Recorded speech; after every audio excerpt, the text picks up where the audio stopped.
hidden? Secret government warehouses. Where are they? And what secrets do they hold? You can't apply federal laws to a non-existent place. Tonight, an investigation to find out. How do people get in here? We'll travel the world looking for answers. From powerful Washington insiders. Would there be military bases we don't know about? At an abandoned military base in Montauk, New York, with investigator Richard Dolan. We're starting to see the disturbances already. In the skies above the legendary Area 51 in Nevada, with researcher Glenn Campbell. Helicopter 9660 Hotel, you familiar with that restricted airspace 3 miles to your west? All the way across the ocean to perhaps the biggest repository of history on Earth, the Vatican. Can we go into the actual archive then? Our investigation will reveal shocking revelations about secret government experiments on U.S. citizens. We were making human guinea pigs out of civilians. Cover-ups about the existence of UFOs. I couldn't tell them what I was done because it was top secret. Potential evidence from a secret base that may provide proof the government has been hiding the truth about extraterrestrial life for decades. You're certainly not human. It's so unusual. It's like nothing I've ever seen before. We'll speak to informants who divulge details about what's hidden and where. There's thousands and thousands of underground tunnels. And for the first time on network TV, bring you footage purportedly smuggled out of Area 51 of an extraterrestrial.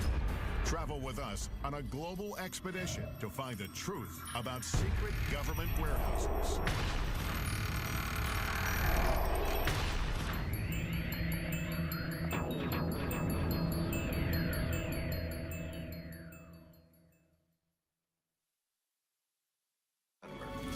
Welcome to Warehouse 13.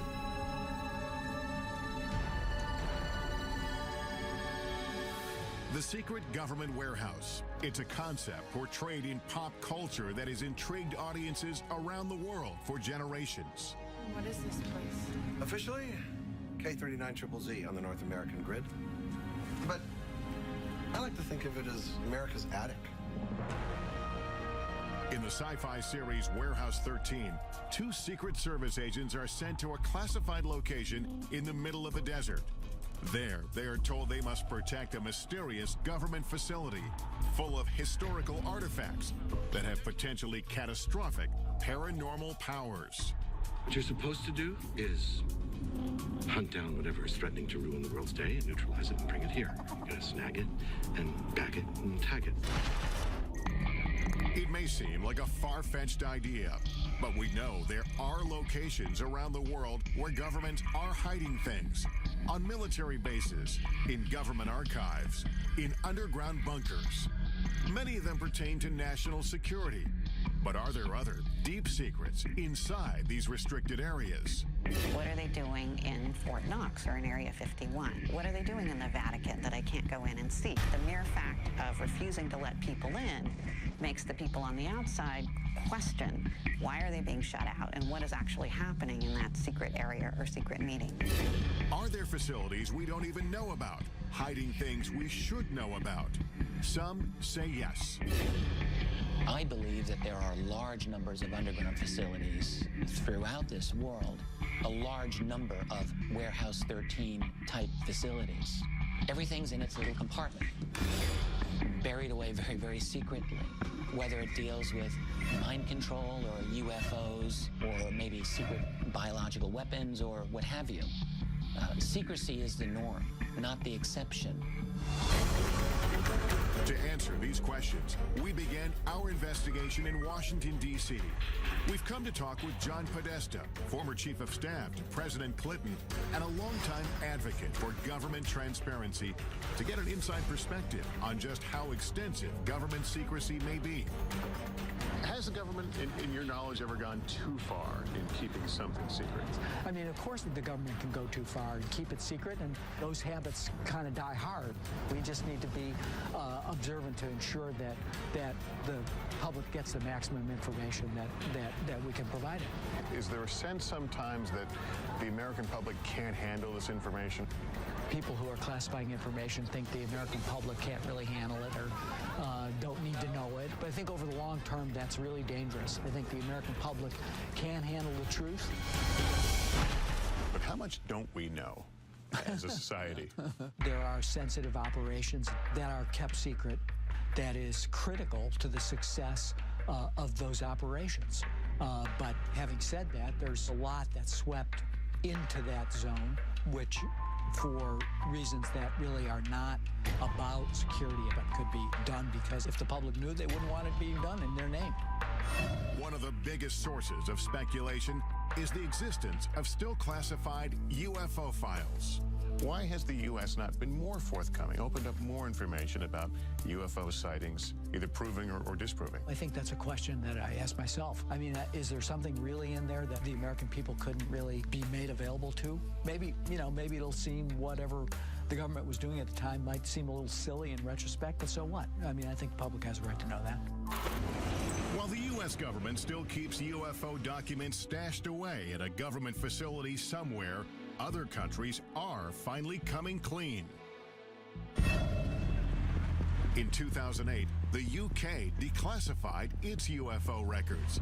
And for the first time, witnesses, including members of the U.S. military, have been able to publicly come forward with their stories. I couldn't tell them what I had done because it was top secret. Milton Torres is a retired U.S. fighter pilot. In 1957, while stationed in the UK, a strange assignment came over his radio. They had informed me that this was going to be an active firing mission. Then they said, this is an unidentified flying object. We want you to shoot this thing down. When Torres reached the designated coordinates, a giant object appeared on his radar screen. It was doing maneuvers that I couldn't follow. It would stop and then take off, right angles. I got in, within 20 seconds to go, when all of a sudden it just disappeared. I mean, it took off something like 10 times the speed of sound. This is faster than anything we have on the drawing board. I was afraid for my life. Torres returned to base and was ordered to never reveal what he saw in the air. They said that this mission has been declared top secret. You're not to discuss this with anyone, not your wife, not your commander, not anyone. If you violate top secret instructions, you can go to jail. To this day, Torres does not know what it was he saw on his radar screen, but he has his suspicions. I don't think we're alone. And whoever built that machine knew a hell of a lot more than I did. Could stories like Torres's still be under lock and key within the U.S. government's UFO files? Even some politicians believe the answer is yes. Former Arizona Governor Fife Symington, who witnessed the unexplained Phoenix lights, believes it was a UFO and that it was covered up by the U.S. government. I witnessed a massive delta-shaped craft that silently navigated over North Phoenix. We want the United States government to stop perpetuating the myth that all UFOs can be explained away in down-to-earth and conventional terms. And Ohio Congressman Dennis Kucinich says he witnessed a UFO as well. Congressman Kucinich, did you see a UFO? I did. It was unidentified flying object, okay? It's unidentified. I saw something. Does the government know something about alien technology that it isn't telling us? I am convinced that our government has physical evidence, has answers, has information pertaining to the actual existence of UFOs. Many believe if there is evidence of UFOs, it is held deep underground here at the remote Air Force Base in Nevada, commonly known as Area 51. The heavily guarded base is so shrouded in security and mystery, it wasn't even acknowledged by the government until 1994. Even today, it is hard to sort out who officially oversees it. We filed a written request for access, but weeks went by with no reply, so we decided to call. We put in an official request to film at the government facility at Groom Lake. also known as Area 51. I do think that there is some merit to be able to get onto a base such as yours and see what actually is there and what kind of programs taxpayer dollars are paying for. Thank you so much. Bye-bye. You said that you would be willing to look at our request. While we wait for a reply, we focus on another location steeped in lore. Camp Hero State Park in Montauk, New York.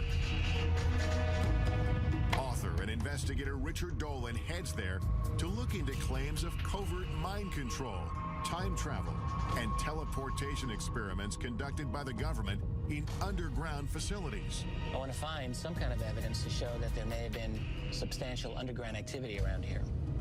If we get that, maybe we can have another jumping off point for a further investigation. From 1942 to 1982, Camp Hero was a military base where servicemen were often on the lookout for enemy planes or submarines. But according to Stuart Swerdlow, the base also had a darker side. He claims that from 1970 to 1983, the government experimented on him at Camp Hero as part of a program he calls the Montauk Project.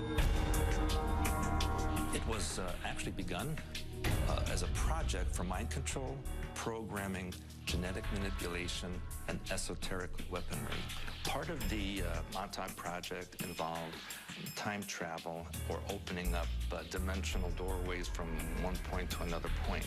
Swerdlow says he, along with thousands of other people, were taken off the streets and from their homes and brought to an underground facility at Camp Hero. The Montauk base on the surface was a derelict or old Air Force base.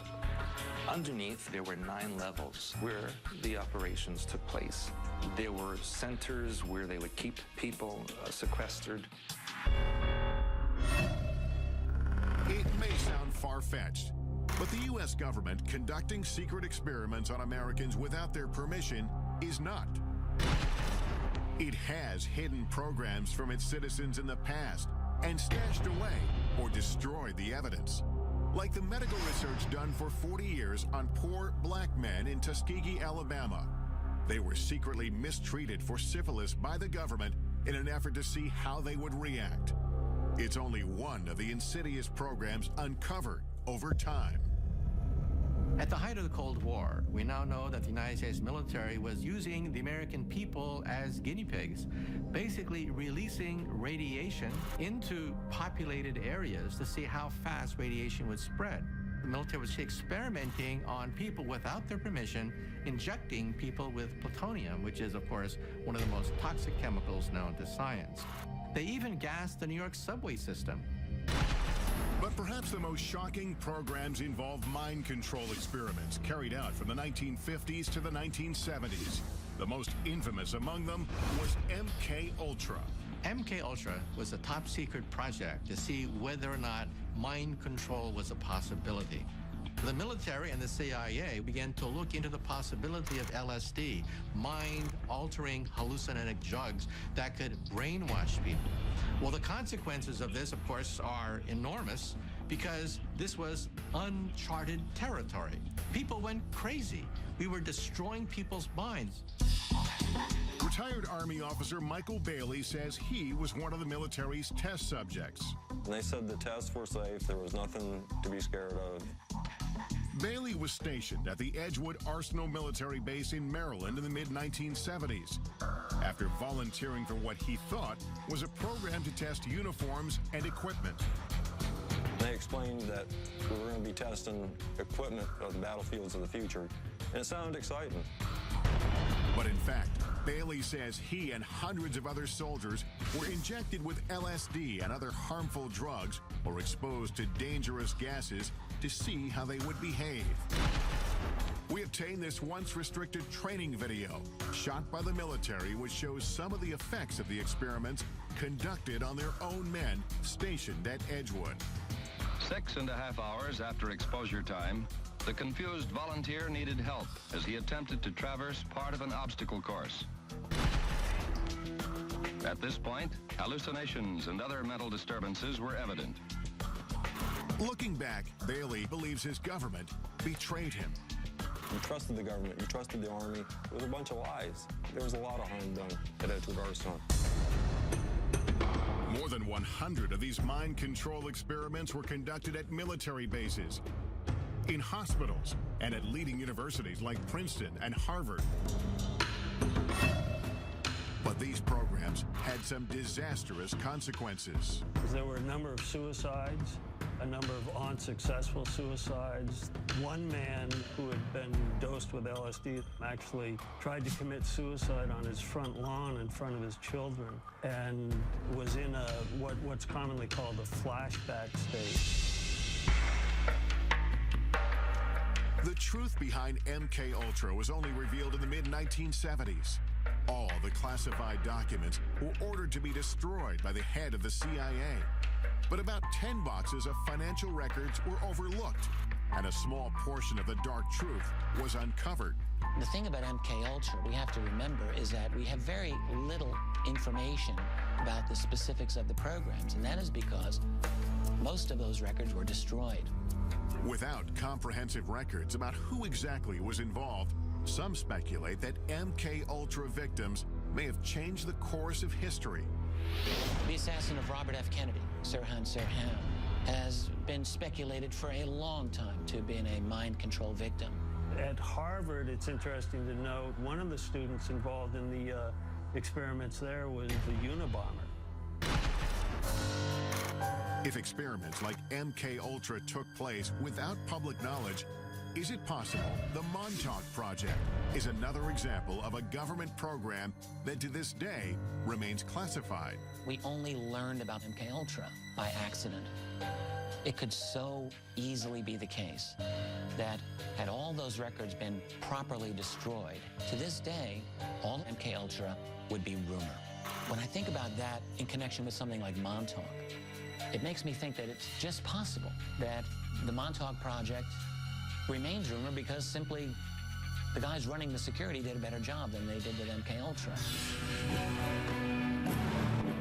Could the U.S. government have been conducting experiments inside secret underground bunkers at this retired military base? That's what Richard Dolan is hoping to find out. If the claims about the Montauk Project are true, that'll change everything about what we think we know about this world. And I have to say, if you're going to have a secret program, then Montauk is a great place to have it in a lot of ways. It's very remote. I think that it's possible that there has been some strange activity going on under there. Since the base is now a state park, we asked park officials for permission to access any underground areas. But they said they are not aware of any tunnel system in Camp Hero. Dolan has heard otherwise. I'm told that there are interesting structures in this area. Tunnels I've read about. I want to see something. And what he finds may change what we think about the Montauk Project. What the hell is this? What is this? Ahead, I'll join Dolan at Montauk, where we'll use cutting-edge technology to look below the ground. There is something here that could be an underground structure. Later, I'll examine potential evidence that could prove the U.S. military has been covering up the existence of extraterrestrial life for years. Could this be the smoking gun that we're all looking for? But first, I'm heading to Rome, Italy, to try to get past the Vatican gates and into one of the most mysterious repositories in the world, the Vatican Secret Archives. No one knows exactly what secrets are in the Vatican archives. They are so huge. All this when Inside Secret Government Warehouses continues.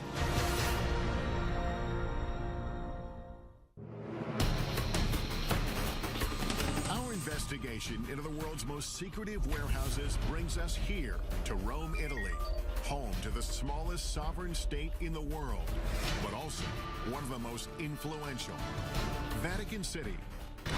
It is the headquarters of the Catholic Church and its 1 billion followers. And although its government rules over only 108 acres of land, the reach of its power has extended around the world. The Vatican is an intriguing place because it's the oldest continuously existing organization on the face of the earth. You can trace it back 2,000 years. The Vatican's role in shaping history is well documented, and some of it, like its support of the arts, is proudly on display here. It's one of, if not the greatest, repositories of art, history, tradition, theology, and written material in the world. It is a treasure trove. Behind me are the hallowed halls of Vatican City, and somewhere deep inside, the Vatican's secret archives. 52 miles of shelves holding thousands of documents. It is perhaps the richest repository of history in the world, and yet it is off limits to almost everyone. For years, scholars and citizens alike have wondered what's hidden inside. Is the Vatican guarding powerful secrets? No one knows exactly what secrets are in the Vatican archives. They are so huge, and scholars are rather limited in what they're allowed to look at. I don't know that we'll ever know everything that they have there. The secrecy and lack of access have stoked the interest of academics, writers, and even Hollywood. In the novel and later movie, The Da Vinci Code, it is speculated that the church might be hiding the truth about the bloodline of Jesus Christ. While in the movie Angels and Demons, an ancient document stored inside the archives holds the key to preventing a secret society called the Illuminati from exacting revenge on the Vatican. This way, please. The archives in the movie is a vast, highly secure, state-of-the-art facility filled with millions of documents. The chambers are hermetic vaults. Oxygen is kept at lowest possible levels. There's a partial vacuum inside. Could the real Vatican secret archives be a facility like this one? And could there be documents inside pertaining to explosive subject matter the church may want hidden?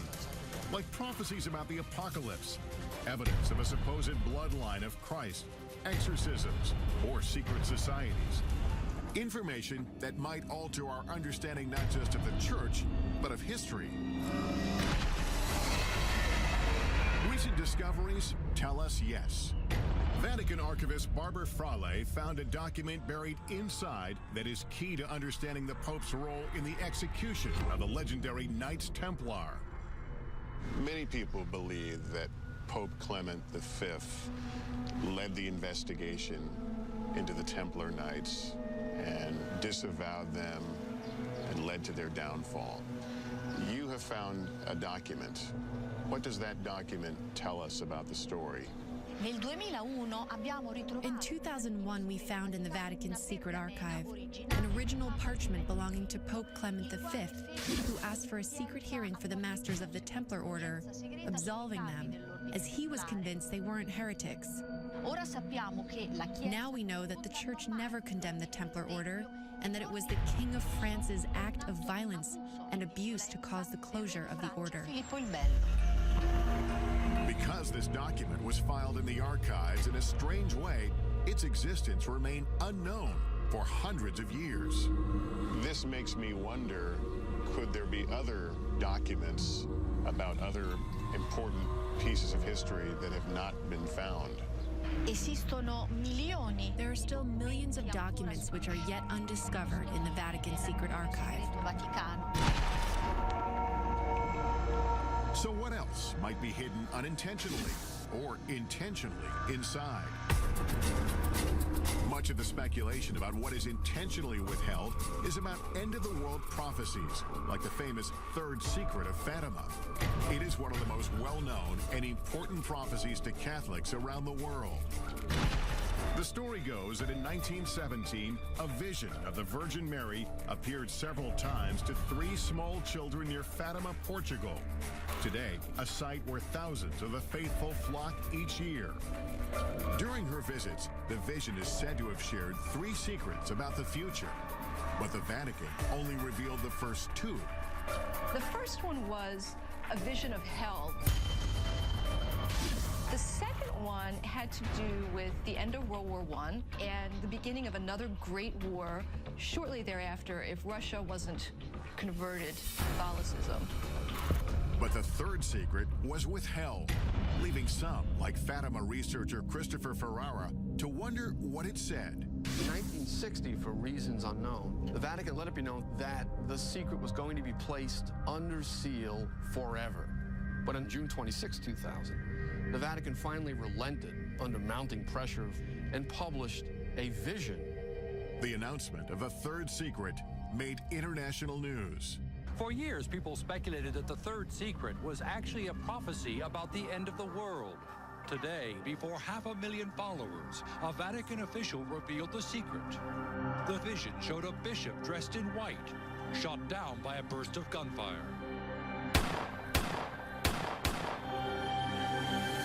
According to the Vatican, the prophecy of the third secret was fulfilled on May 13, 1981. That's when the Pope, interpreted as the bishop in white, was shot here on St. Peter's Square as he waved to the faithful from his vehicle. But there are those who don't believe that explanation. They believe the real third secret may still be hidden inside the Vatican, and that it contains an even more startling revelation. A revelation about a global crisis. The secret involves a crisis in the church and some kind of apocalyptic scenario that affects every man, woman, and child on the face of the earth.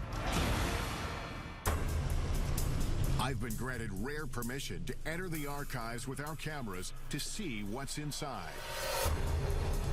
The first thing I'm shown is kept in the head archivist's office, and it exemplifies the kind of rich history that's stored here. Explain what this document is we're looking at. This is the letter addressed to Clement VII from the Lords of the English Parliament, in which they ask the Pope to annul the wedding between Henry VIII and Catherine of Aragon. This led to the Church of England breaking away from the Catholic Church, did it not? Si. But not all the documents get such a grand display. Most of them are buried deep inside the main archives facility. The Archives Secretary General, Luca Carboni, has agreed to meet with me and take me into the heart of it all. Can we go into the actual archive now? We go to see the storage of the storage, archives. where the archives the storage.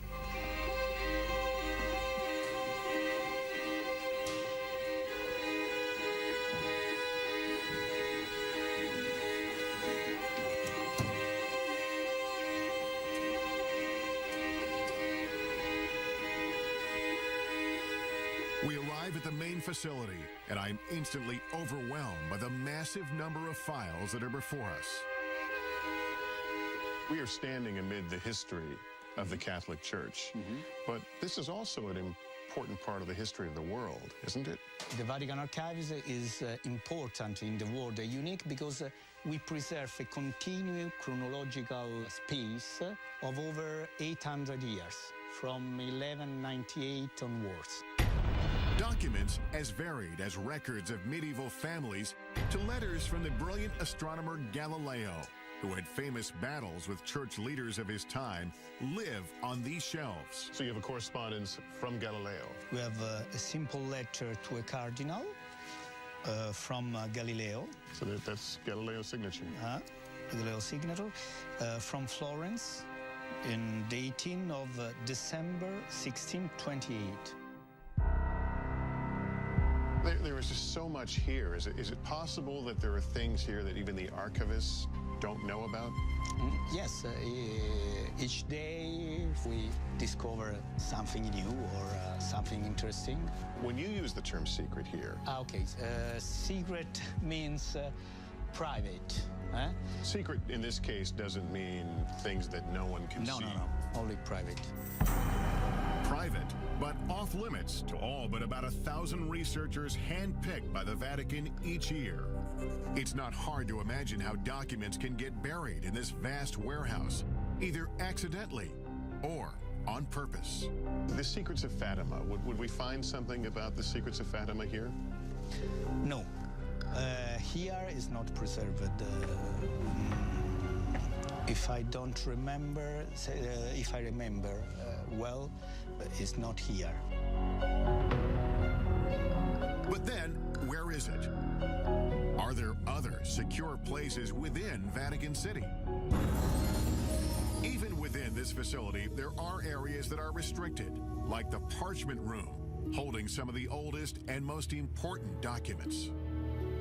Can scholars and researchers come here? No. Only the staff of the Vatican Archives. All your parchment are kept here? We preserve 50,000 of single parchment in this room on 2 floors. The air feels different. Is the climate controlled here? Yes, it's under control. And what is in here? Here we have the famous Templar trials. The 3 meters of parchment rolls. But we can't see it? No, it's close. There's no doubt that this repository is one of a kind. But the Vatican has not shown us evidence to prove or disprove the rumors of secret documents being stored inside the archives. So we're headed to Montauk, New York, to look for clues into claims of underground mind control and time travel experiments. And later, we're going to some of the most heavily guarded military bases in the U.S. to investigate reports that proof of alien life is stored inside. All this when Inside Secret Government Warehouses continues.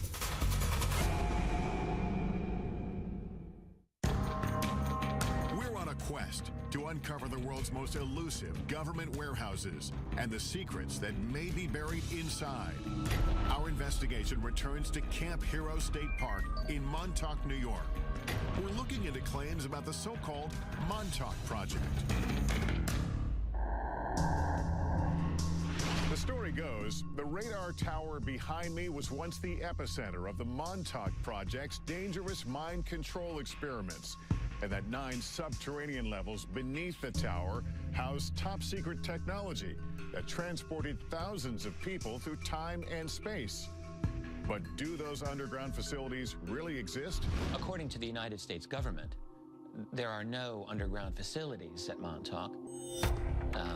Of course, you have to bear in mind that the United States government does almost certainly have many underground facilities that they don't wish to acknowledge. Author and investigator Richard Dolan has agreed to meet me at Camp Hero to take a closer look.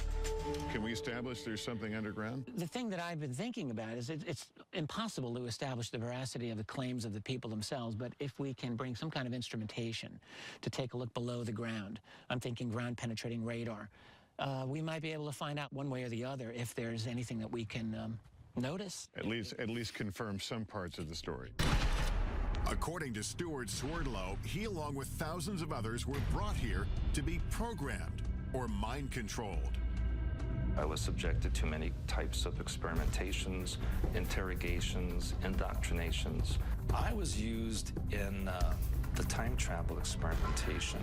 To do this, Swerdlow says he was sequestered in facilities directly beneath the old radar tower. Deep underground, he says, there were 9 levels of rooms, and within those rooms was a device called the Montauk chair. Looked kind of like a dental chair that the person would sit on. There'd be a headset that would go over them. There were huge computer banks around that location. And there would be the psychic who would be sitting in the chair and generate thoughts electromagnetically into this device, which could be amplified and stored on the computer so that it could be amplified and transmitted. But mind control wasn't the only concept being tested at Montauk, Swerdlow says. According to him, they were also experimenting with time travel and teleportation using strange technology. It's like a huge mirror frame, and in the frame there is technology that creates vibrational frequencies that can match points in time and space, and you literally walk through. And that is how they transported people from Montauk. If Swerdlow's claims are true, it would completely change the way we see the world.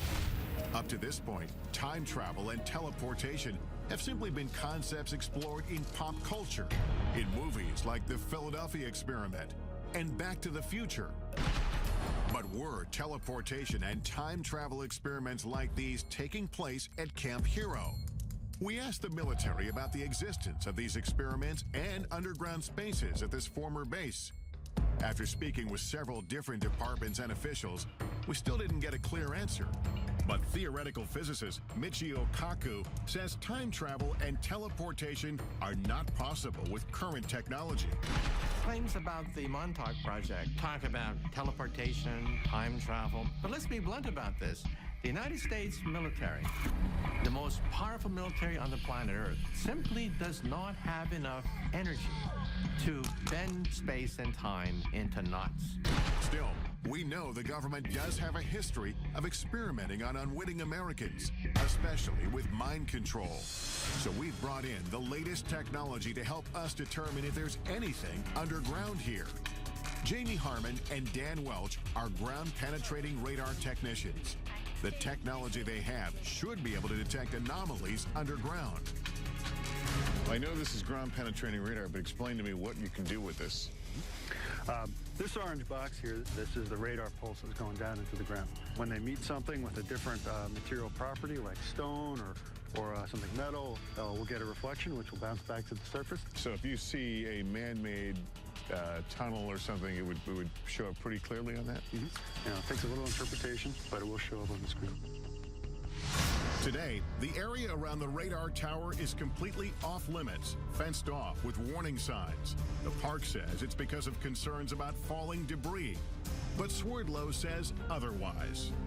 The reason there's a fence around the radar tower is because underneath there is the main part of the Montauk base. They don't want people going in there. The entrance is sealed. But the park has granted us rare access to the restricted area surrounding the radar tower, with a stern warning not to get too close to the rusting satellite dish. It's pretty strong reflection. Our time here is limited, so we decide to split into two teams. Dolan goes to do a quick pass with his Geiger counter to see if there are any anomalies around the radar tower. It's basically reading at just under 10, which is very low.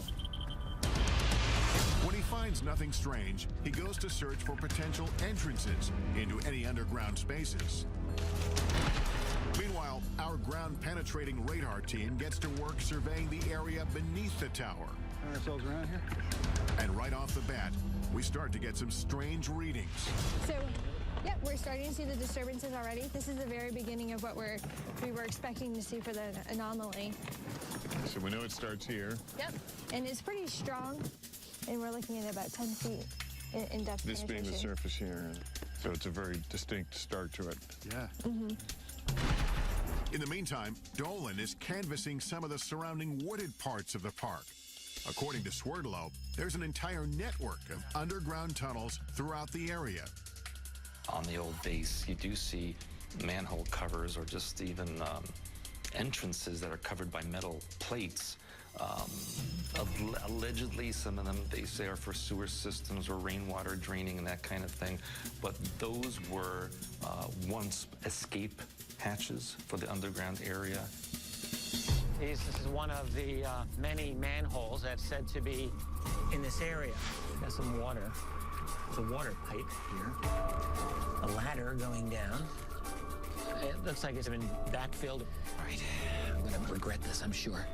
I want to see how deep it's in. I don't know if they could have been designed as a water drainage. Maybe there's a lot of water usage at that facility. Why do you need a ladder going into a water drainage hole? Dolan finds several of these uncovered manholes, but they lead no further than 7 feet down.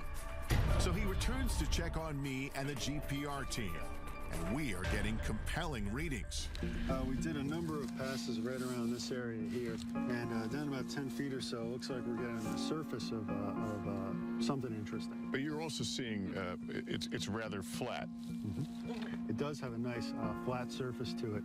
So, given this area here, the topography of this hill, how it slopes down, if something was flat, it might be more evidence that it could be, more man-made. In other words, it appeared that it could be a roof of something that even went below.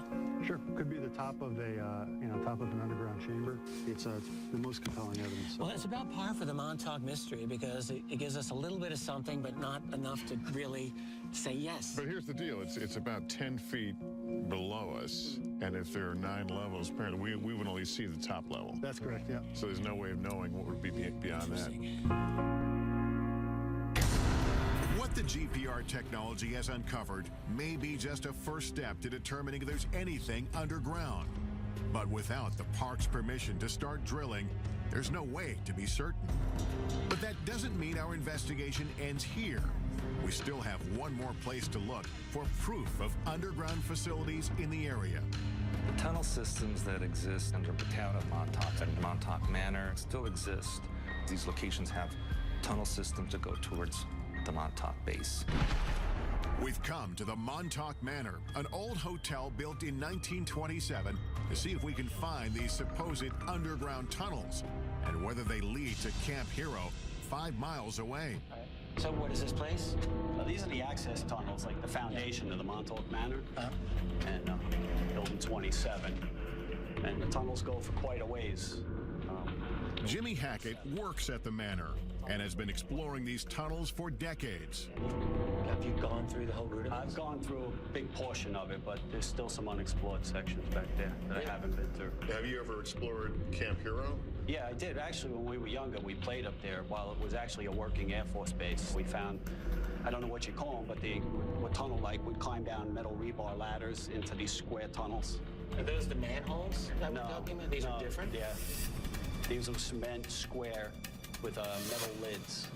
And those are now sealed over? Yes. Yeah, I've heard they were filled with cement. But there are tunnels under Camp Hero? Yes.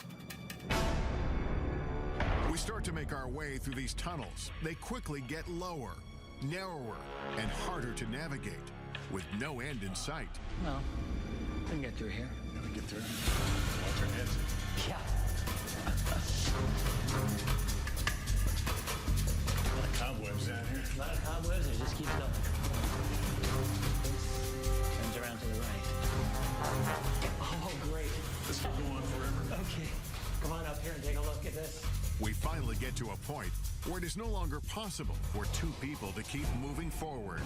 He's gone ahead a little bit to see exactly how far it really goes. I can't believe it goes this far. Neither of us can figure out why you would have a crawl space of this length under this building.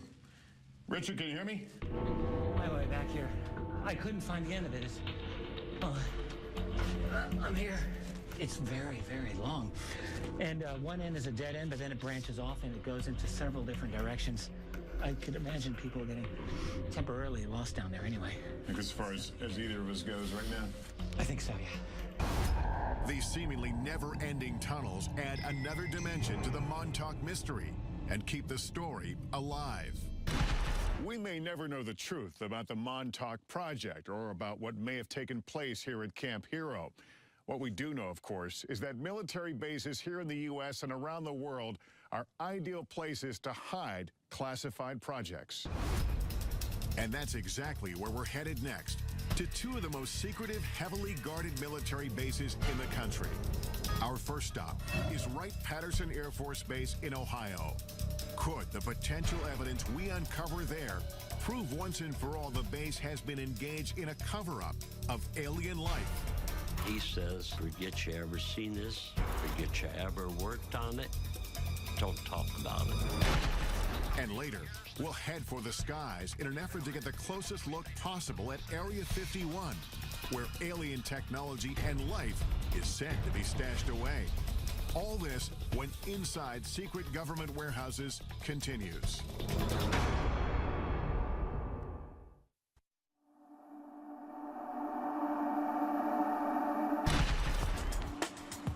Our search for the truth about secret government warehouses has taken us on a global journey. We've been to Montauk, New York to explore allegations of mind control and time travel experiments underneath an abandoned military base. And we've traveled across the Atlantic to delve into the depths of the Vatican's secret archives in search of answers to age-old mysteries. As our investigation deepens, we check in at our nation's capital, where we are still looking for answers and access. We made that request via fax 4 weeks ago, and we haven't heard anything back. We would love an opportunity to go to the facility and tour it. For weeks, we've been calling the Air Force requesting permission to get inside Wright-Patterson Air Force Base in Ohio and what may be the most secure military base in the United States, the legendary Area 51. Oh, you've never allowed visitors out there? After phone calls to multiple government agencies, we finally reach an Air Force representative who agrees to review our request one more time. Thank you so much. I would appreciate that. The Pentagon's reluctance to let us into these military bases only fuels our curiosity. Could they be hiding more than military secrets inside? And are there other bases, or even warehouses like the one depicted in the sci-fi series Warehouse 13 that we don't even know about? And that is exactly what we do here. Take the unexplained, and we just safely tuck it away in this supersized Pandora's box. Washington insider John Podesta says the idea of a central warehouse is a myth. There's, of course, not one single place that classified information is distributed across the country and across the globe. Could there be military bases we don't know about? Could there be places underground? Well, if we don't know about it, how do we know? Officials at Wright-Patterson Air Force Base decline our request for an interview. But we are able to speak with Congressman Michael Turner, who represents the Dayton, Ohio district where the base is located. Wright-Patterson Air Force Base is known as the largest Air Force base in the world. It has over 20,000 people who work inside the fence, largely in research and development. It has been involved in every plane for the military, starting with the Wright brothers plane, going straight through to stealth.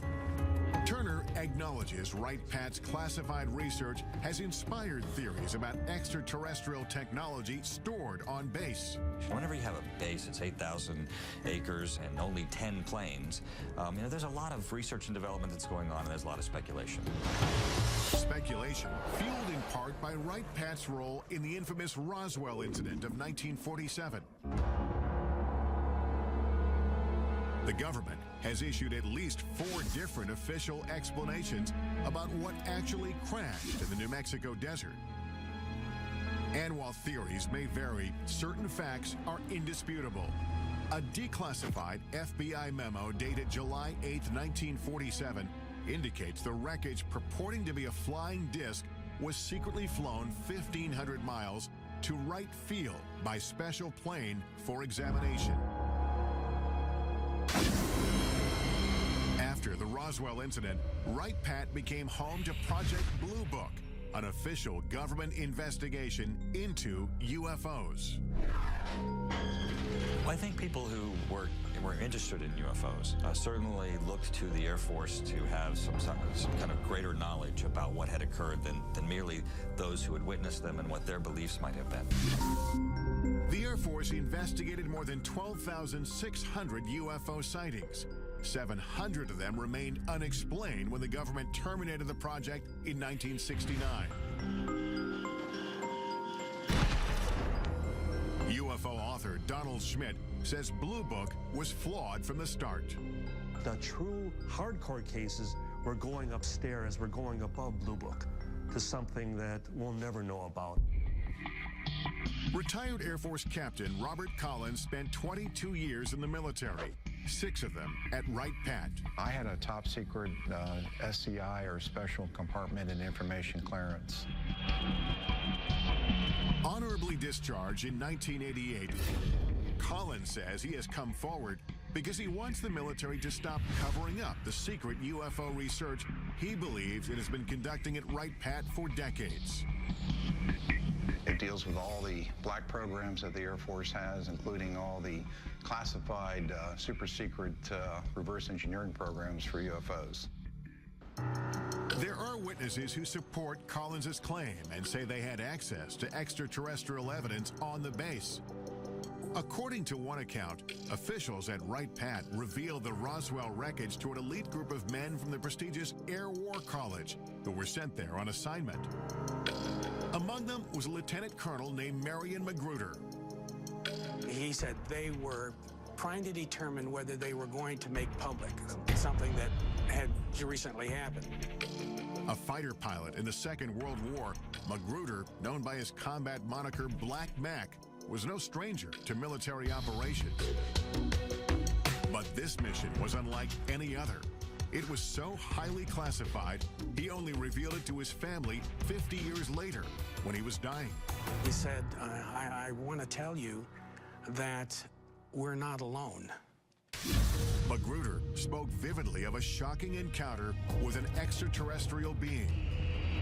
I had quite a bit of empathy for him, and he said he was more humanoid than alien, but he had a much larger head, larger eyes, long, slender arms, thin little legs. He appeared to my father to be very sad. Magruder struggled silently with what he saw until the last days of his life. My father said we killed him because of the experiments and stuff. That had an incredible impact upon him. And it may be that his memories weren't all that haunted him. There would be some people come to visit him to discuss that situation with him. Whoever it was, and I never knew who it was very interested in making sure that secret was kept. The Air Force referred us to its 1985 fact sheet that addresses persistent UFO rumors. It says there are not now, nor ever have been, any extraterrestrial visitors or equipment on Wright-Patterson Air Force Base. Yet, over the years, questions have grown, suspicions sparked by testimony from former employees, including Robert Collins, who says underground facilities are strategically hidden throughout the base. Never find it unless you knew where to look. Coming up, reports of a complex labyrinth deep underneath Wright-Pat. And physical evidence allegedly from the base that may prove a government cover-up of alien life. I'm too old to worry about my reputation. And later, travel with us to the Nevada desert for an unprecedented investigation into Area 51. If the public ever really knew what happened at Area 51, they'd want to burn the place down. All this and more when Inside Secret Government Warehouses continues.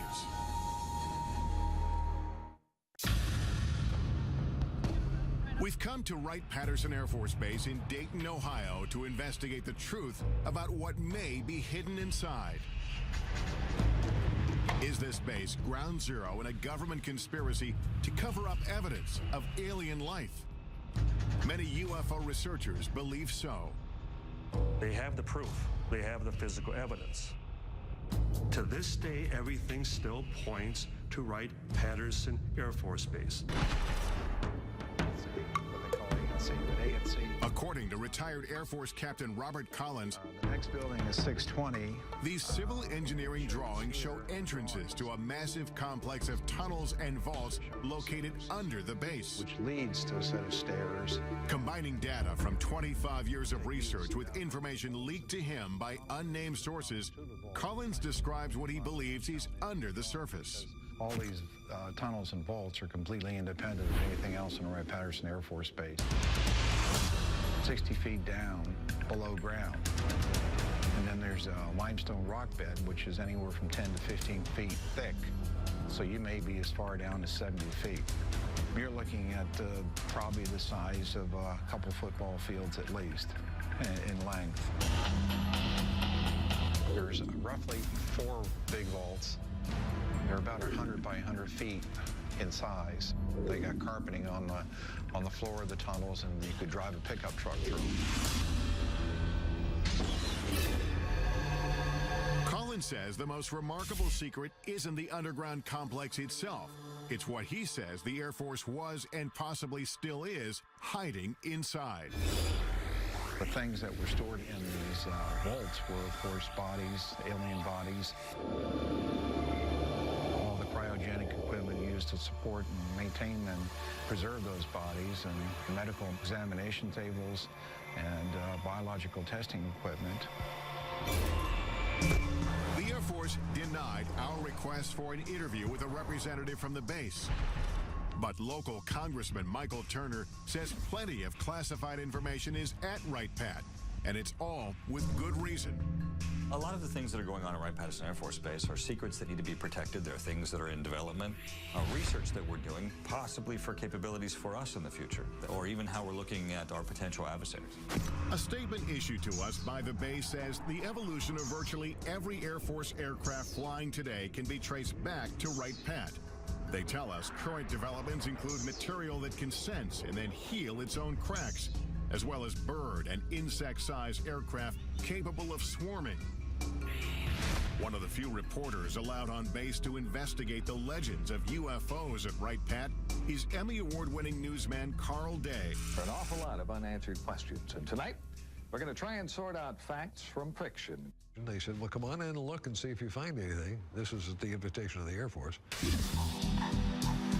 Aware of reports about underground chambers, Day asked to be escorted to the lowest level of Building 620. The tunnel that I went through was certainly not big enough to drive a truck through, and we had to duck down in these tunnels because they were very low. While Day didn't find hidden tunnels, he uncovered something even more shocking. It was a small mandible, which is the lower jaw of something. In the course of his reporting, Day met a dental technician from a Veterans Affairs hospital 15 miles outside of Wright-Pat, who said he had worked on a strange impression of a mandible brought from the base. At the time, the man was so afraid to tell his story that he didn't reveal his name or face. Never seen anything like this before in human or animal. Neither one. Today, at 81 years old, John Musgrove speaks undisguised for the first time. I'm not going to be around too many more years, and I'd like for this story to be out, you know, because I don't think the federal government is ever going to come out and say, yes, there are aliens and they are visiting us. Musgrove says that in October of 1979, two uniformed men he recognized as officers from Wright-Pat came to the VA hospital to obtain a cast of a dental impression. There was no blood and saliva. It was just dry as a bone. And I noticed right then and there I had something unusual. I thought to myself, my God, what have I got here? When Musgrove finished the assignment, his boss made it clear not to speak of what he saw ever again. He raised his hand up like this with the impression, looked at me and crushed it and threw it into the trash. And that's when he says, forget you ever seen this, forget you ever worked on it, don't talk about it. The impression was broken, but Musgrove dug the pieces out of the trash and put it back together so he could duplicate the cast. Convinced the mandible came from a skeleton stored at Wright-Pat, Musgrove gave a copy of the cast to Carl Day to investigate. But the case went cold when nobody Day showed it to could identify its origin. I didn't want anything to happen to it, just in case. So it's in a safe deposit box. And I've got the key. Day agreed to retrieve the mandible from his personal repository. There it is. This is the first time it's ever been shown on national television. I would love to know if this is indeed representative of true aliens' lower jawbone. You can imagine how small the head must have been. 30 years after the cast was made, pressing questions remain. Could this be the smoking gun that we're all looking for? And final proof that indeed we're being visited by aliens? It proves one thing, there's something other than human and animal. Coming up, does this mandible hold the secret to extraterrestrial life? A leading dental anthropologist weighs in. And that's not even close. Right. But first, join us in the Nevada desert. Doesn't it make you wonder what's in there that has to be so secret that they kill? As we examine exclusive video that may expose what happens inside the most secretive military base in the United States. When Inside Secret Government Warehouses continues.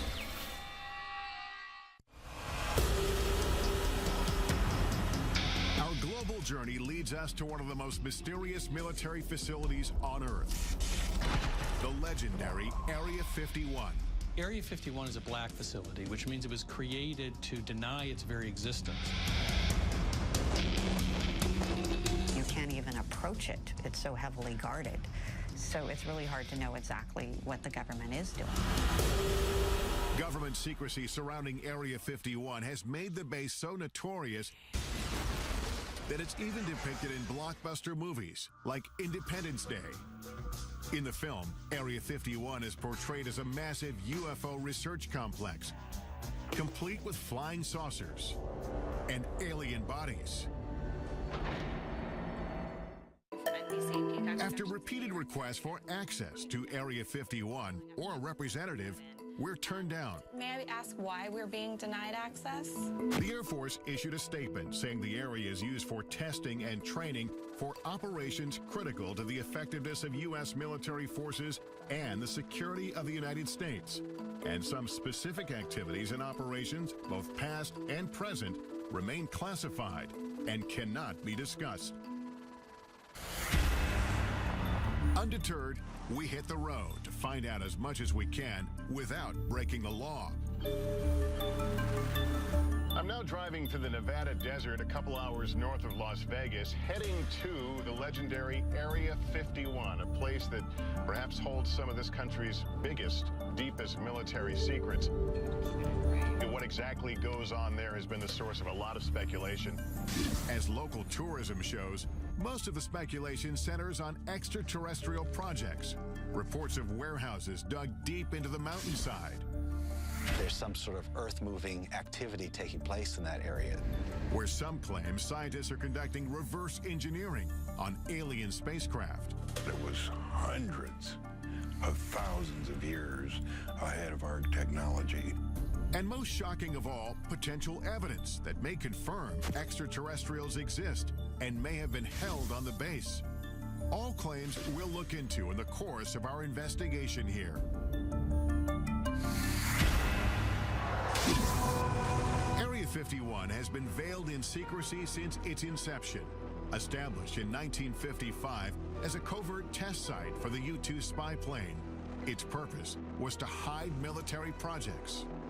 It was a place that was preoccupied with maintaining total secrecy. And secrecy then became its mission. The remote desert location, labeled number 51 on this 1950s map, seemed to be the perfect place for a black facility. But as the base infrastructure and activity grew, information began to leak out. The U-2 spy plane, the SR-71 spy plane, various stealth aircraft were all tested at this facility.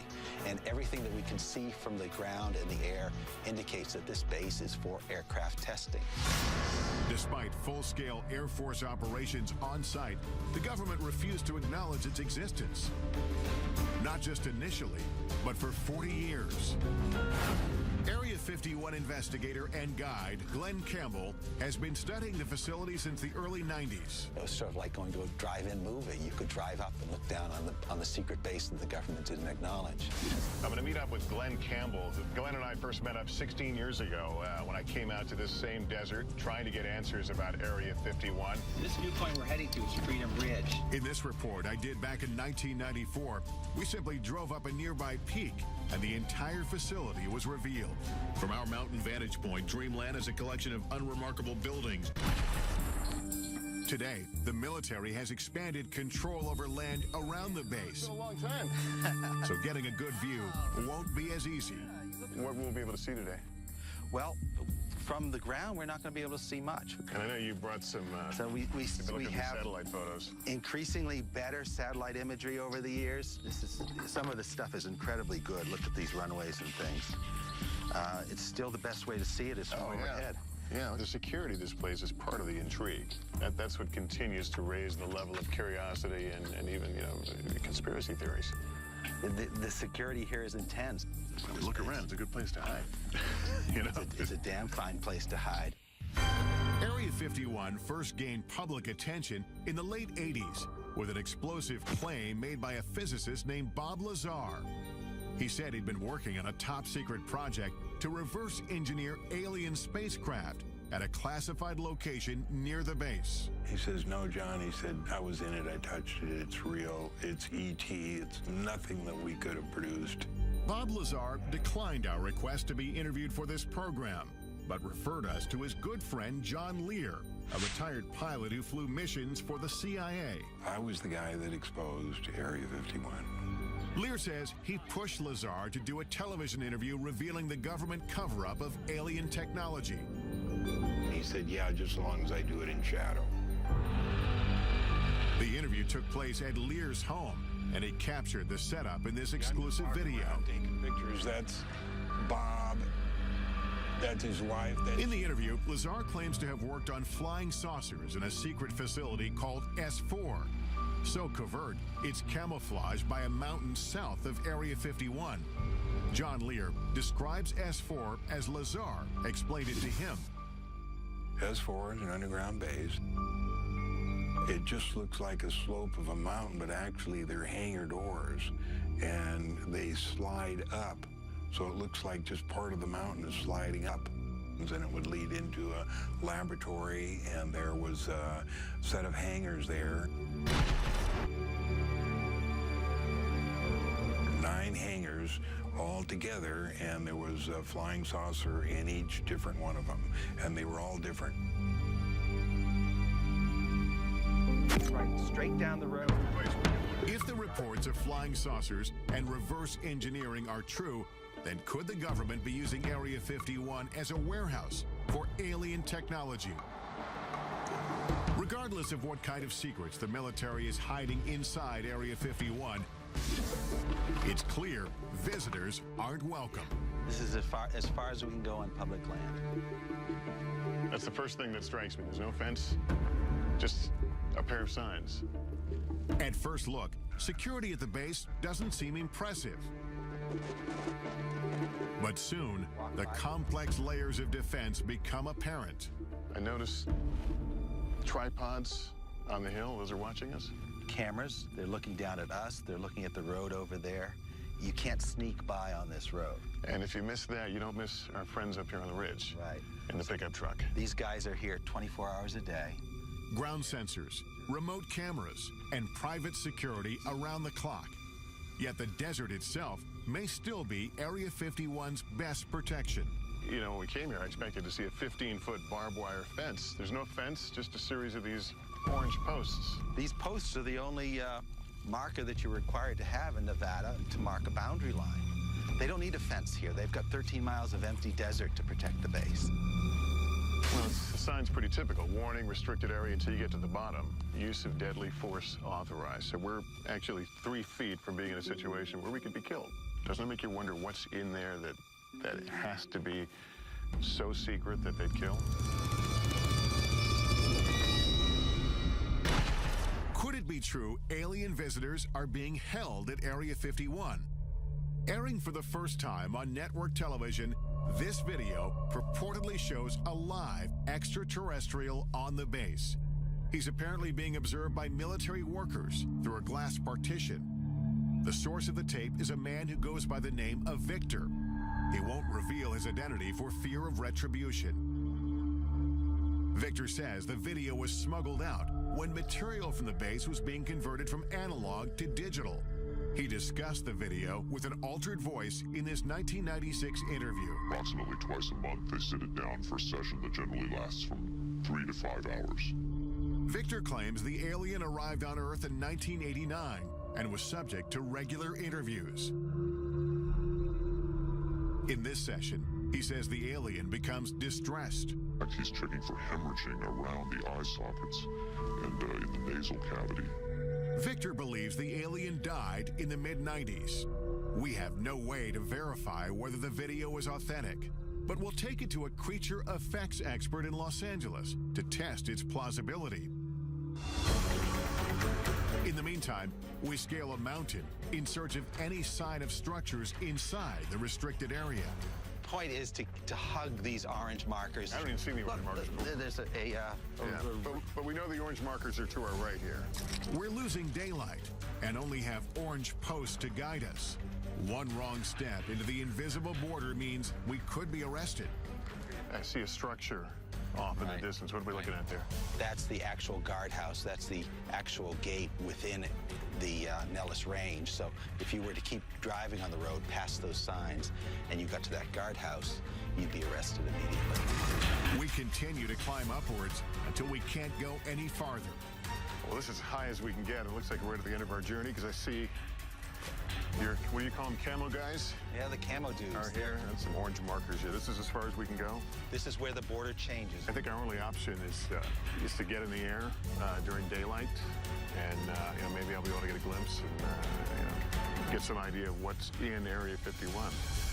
But we're going to need daylight and a chopper. Yeah. Coming up, join us in the skies above the Nevada desert as we take you as close as you can get to the most infamous military base in the country. They now know who we are and where we are. That's correct. Is Area 51 the epicenter for a cover-up of alien life?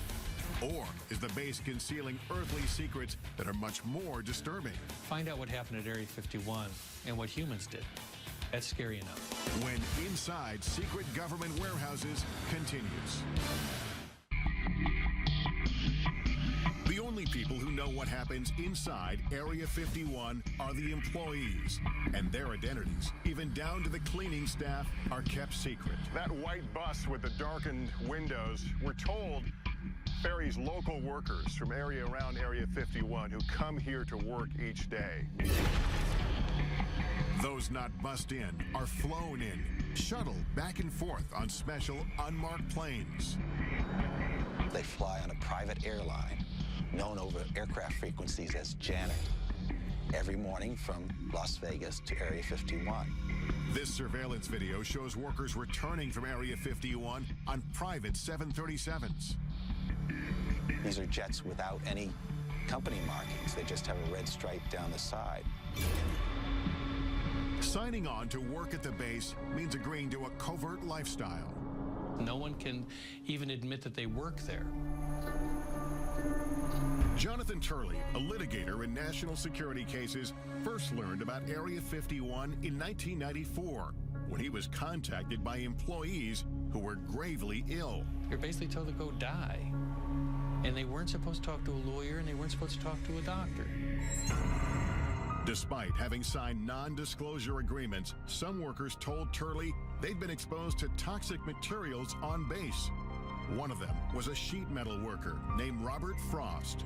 He couldn't tell the doctors where he was working or what he might have been exposed to. They could have put him in jail for it. In 1994, I conducted this interview with Frost's widow, Helen. She told me about the first day her husband came home with symptoms.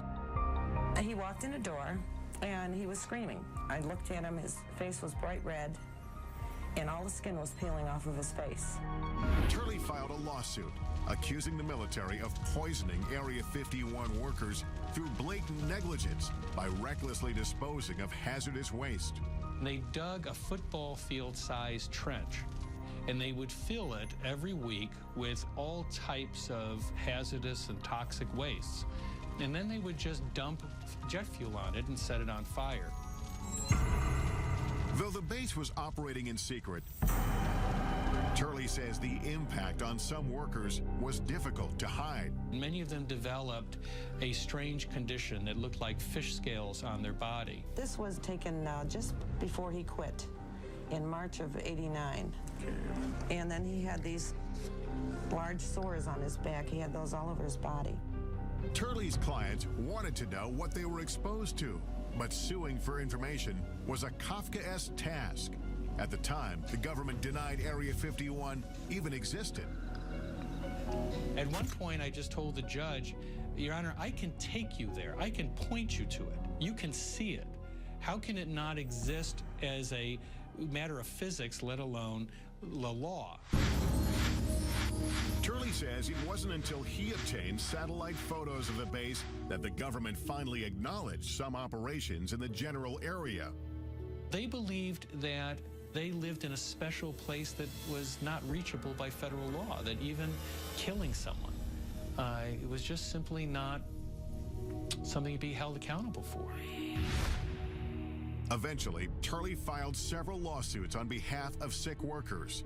The legal battle lasted for 9 years. some of his clients died during this time. The lawsuits succeeded in prompting the government to start conducting environmental inspections on the base as required by law. And as a result, the court found one of the cases to be moot. Another one was dismissed for reasons of national security. In the end, Turley's clients got no answers, and disclosure of the legal inspections prompted by the lawsuit was deemed subject to a presidential exemption. This means they can be kept from the public, and they have been to this day. This is a failure of immense proportions. It goes not just from the Air Force command at the facility, but extends all the way to the president himself. These were Americans. They had to be protected from their own government. Turley says all the stories about aliens at the base have provided the military with an ideal smokescreen. If everyone's looking for some galactic presence, they're not looking down on Earth for simple crimes. And so the government never really did try to kill the alien stories. They just wanted to kill the crime story. And so, public interest in Area 51 and its alien legends has endured. Tourists come from all over just to get a glimpse inside the border. There's all the signs and all the cameras watching you up in the hills and the guys in the trucks. It's like, okay, what do you really not want us to see that's back here? Like, what is it that you want hidden so well? Major land restrictions in the 1980s and 1990s have closed off nearly every reasonable land-based vantage point into the facility. So we concoct another plan. We really couldn't see anything from the ground, but we have another option. We've hired a helicopter, and we're going to go up and try to skirt around the restricted area and see what we can see. Campbell, pleased to meet you. The sky is also now the focus for investigator Glenn Campbell, as he prepares to monitor activity in the restricted airspace above the base with high-powered surveillance cameras. I have 3 cameras recording 72 hours worth of video. These 3 specialized cameras will record continuously and capture anything unusual overhead, day or night. The idea is have Bald Mountain on one side, have this small peak on the other side. Looks nicer. As we await the results, I head off to do some aerial surveillance of my own. All right, I'm Tom. It takes several calls before finding a pilot willing to take us anywhere near Area 51. Well, these are restricted areas, and why they're restricted areas, they don't tell us. How close can we legally get? Well, it's recommended that you don't get closer than about 2 miles to the border. Are we going to tell them what we're doing? No, we're not going to tell them. We're just going to tell them we're going to be doing some flying, looking the area over if they ask. Let's do it. All right. Okay, here we go. Squad 4373 and ident. 4373 with an ident for 9660 Hotel. They now know who we are and where we are. That's correct. During our ascent, we overhear communications between air traffic controllers and the unmarked government commuter jets. Janet 267, Nellis control radar contact, maintain 15,000. That airplane he's talking to is one of the Janet airplanes, like an aerial bus service. Once we've flown over the highest mountain, Area 51 creeps into view. I can actually see it from here. We're probably about 10 miles from the border. But just as soon as the base is within sight, a warning comes over the radio. Helicopter 9660 Hotel, you familiar with that restricted airspace 3 miles to your west? 960 Hotel, affirmative. I'll be turning now. I won't get any closer than 2 miles to the restricted airspace. Copy that. It's clear that again, like on the ground, we're being observed. We are as close as we will be allowed to go to Area 51.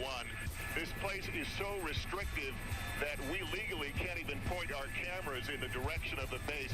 We're at a little over 8,500 feet. It's a beautiful, clear day. This is absolutely the best view that anyone will be able to get of Area 51 from outside the restricted zone. I'm going to be able to tell you what I see as I look out There are two what must be very, very large buildings, aluminum roofs. They shine very brightly. I can only surmise that they are hangars of some sorts. There are a number of lower-lying buildings. All of it seems to be along the edge of a dry lake bed. There is what appears to be a very long runway. Our investigation has revealed as much visible evidence of the base as legally possible from the ground and from the air. I'm guessing they're a little more comfortable when we're leaving this area. More than likely. And if we've learned anything, it's that the government is intent on keeping what's hidden inside this legendary military base a secret.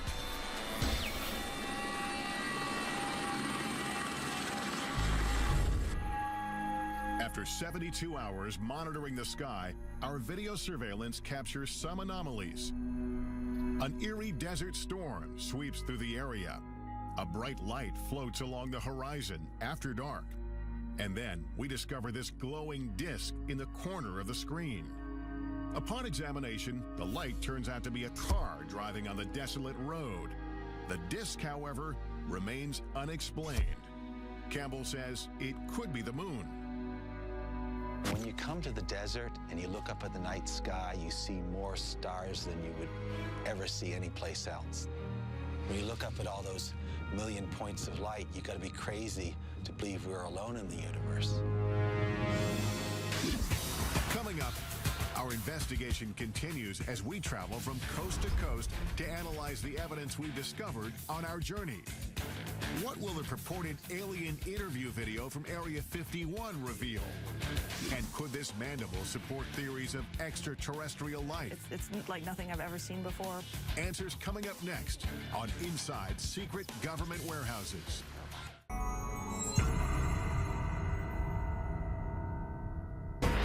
Our investigation into secret government warehouses culminates with analysis of the potential smoking guns we've uncovered. Does this video of an alleged alien interview at Area 51 reveal the truth about life beyond Earth? And could this mandible prove alien remains have been hidden on bases like Wright Pat for decades? We'll explore all the possibilities with top experts, starting with one of the most sought-after creature effects artists in Hollywood. I'm looking for that one piece of footage that is undeniable, that I can't look at or other people can't analyze to death. Kevin Yeager designs creatures, aliens, and humans for a living, most notably Chucky from Child's Play and A Nightmare on Elm Street's Freddy Krueger. Yeager agrees to analyze the video using 25 years of experience in puppeteering and film. The first thing that I saw, was an alien, and it actually looked like it was alive. If you look closely, you can see there's a small little mouth. It kind of looks like it's, pursing and moving like a natural mouth would. It's got big doughy eyes. It's got a big head, and it moves in a pathetic way, and you want to take care of it, and suddenly your heart is involved. Just as Yeager starts to identify with the alien, he spots questionable movement. There's some quick, jarring movements that every now and then see this little jerk bobblehead that happens here. Right there is kind of a jerk bob, and the shoulders move as well. A telltale sign, he says, that the alien is a puppet. It's the head movement that tips Yeager off, and he uses this animatronic doll to explain. Now, if you go slowly, like it was first moving very slowly, you can kind of take all the bobbles out. But then once he began to get kind of tired or go into his sick state, he began to wiggle and jiggle like this, and then that's what it kind of gives it away. But when dealing with a life form we know nothing about, Yeager admits anything is possible. Maybe the atmosphere here is different and the pressure, and they can't handle it, and the gravity is too hard on them, so they do bobble. Still, Yeager says it looks like the setup is hiding something. The darkness of the videotape, the fact that the alien is sort of back behind a desk, I believe that is to obscure a possible puppeteer behind there. Yeager thinks the alien and the video are a hoax, but he says it wasn't a bad try. There's certain organic elements to it, and I can totally see why people would think this is real. Hoaxes do nothing but undermine efforts to get to the truth. With that in mind, we head to New York City to visit NYU dental anthropologist Shara Bailey. She has been studying the mandible we obtained during our investigation at Wright-Patterson Air Force Base. The jaw shape is what struck me first, because the shape of this jaw is very narrow in the front part, and then it kind of dips in here, and then it's very wide in the back. And this is very unusual for a primate. It makes this curve and then comes out. Yeah, it's kind of like an S curve, I guess you might call it. And certainly our teeth and jaws don't do that. No, they don't. Dr. Bailey has 2,000 primate casts, one of the largest collections in the nation, and she's compared the mandible to every single one. Can you say with any fair amount of certainty that this is not from a primate? Yes, I would put my career on it that it's not from a primate. Although Bailey can't match the mandible to anything she's ever seen, her examination of the cast does reveal new information. The cast was made from a skeleton. And this is of a living person. Because we see the gum here? Yeah, you can see the gum, and you absolutely can't see the gum here. The creature lost its teeth after it died. And there are also crypts. You can see that where the teeth might have been. The remaining teeth show it was an omnivore. It's something that eats both flesh and vegetables. And dimensions of the jaw indicate the size of the creature itself. This is a macaque, but it has a jaw similar in size to this. And so whatever this creature was, it was the size of a small dog. And the skull size would be similar as well to match this? Yeah, there's a very good correlation between jaw size and skull size. The cast has some characteristics that strike Bailey as peculiar, including signs of being scraped with a tool. It's definitely been modified. So that I can tell you. Whether it's authentic and it was modified for some other reason, it's very hard to tell. She also questions the apparent human-like dental pattern, which could disprove the notion that the cast came from an alien skeleton. If we're an alien and evolved on a different planet, totally separate from us, why would we ever expect it to have the dental pattern, the same number of teeth and the same types of teeth as a human? It's very odd. If in fact this came from another planet, how would you begin to really compare it to find out what it is? All I can do is compare it to living things on this planet. This mandible is not of any creature that comes from our Earth, that's for sure. This alleged alien artifact tied to our nation's most complex Air Force base may be just the tip of the iceberg of what the government doesn't want us to know. Could this be one of the many secrets locked away in classified government warehouses around the globe? And is there a real Warehouse 13?